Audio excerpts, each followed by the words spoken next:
मेरा नाम मुकेश है और मेरी उम्र 27 साल है। मेरे गांव में ही मेरी एक कपड़े की दुकान है।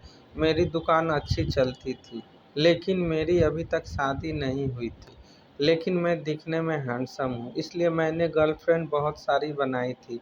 एक आती थी तो दूसरी जाती थी, लेकिन अब मेरा भी दिल करता है कि कोई ऐसी लड़की मिल जाए जिसे देखकर दिल कहे कि बस यही है वह, जिसके साथ ज़िंदगी भर रहना है। बस इसी खोज में मेरे दिन निकलते जा रहे थे। मैं महीने में एक बार शहर जाता था और वहाँ से अपनी दुकान के लिए कपड़े खरीद कर लाता था।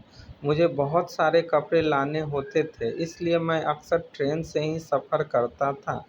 ऐसे में एक दिन मैं अपनी दुकान के लिए शहर से कपड़े लेकर ट्रेन से गांव आ रहा था। मुझे कपड़े खरीदने में समय लग गया था, इसलिए शहर में ही मुझे रात हो गई थी। लेकिन मुझे कैसे भी घर पहुंचना था, इसलिए मैंने रात को ही ट्रेन पकड़ ली।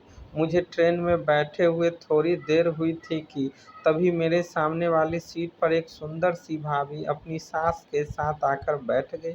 मैं दिन भर का थका हुआ था, इसलिए मुझे नींद आ रही थी, पर तभी मैंने देखा वह भाभी लगातार मेरी तरफ देखे जा रही थी और मैं जब भी उनकी ओर देखा तो हल्का सा मुस्कुरा देती।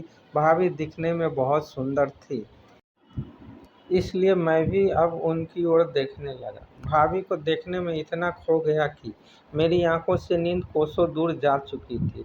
अब मैं और भाभी दोनों ही समझ चुके थे कि हम दोनों एक दूसरे को पसंद आ चुके थे, लेकिन भाभी के साथ में उसकी सास बैठी थी, इसलिए हम दोनों बातें नहीं कर पा रहे थे। अब ट्रेन में मिली भाभी ने धीरे से अपनी आंखों से इशारा करते हुए मुझे बात करना स्टार्ट कर दिया, लेकिन मुझे ऐसी बातें करने में मज़ा नहीं आ रहा था, इसलिए मैं उनको टॉयलेट की तरफ आने का इशारा किया था। तो जैसे तैयार ही बैठी थी, मेरा इशारा करते ही भाभी अपनी सास से टॉयलेट जाने का बहाना करके टॉयलेट की तरफ आ गई। मैं भी उनके पीछे पीछे वहीं पे आ गया।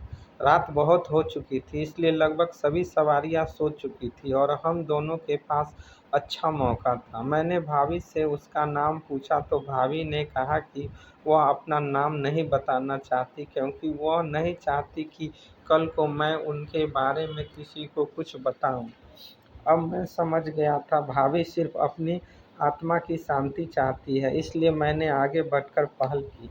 भाभी तो पहले से ही तैयार थी, इसलिए वह भी मेरा साथ देने लगी। फिर कुछ देर बाद हम दोनों का साथ देने के बाद दोनों अपनी अपनी सीट पे आके बैठ गए।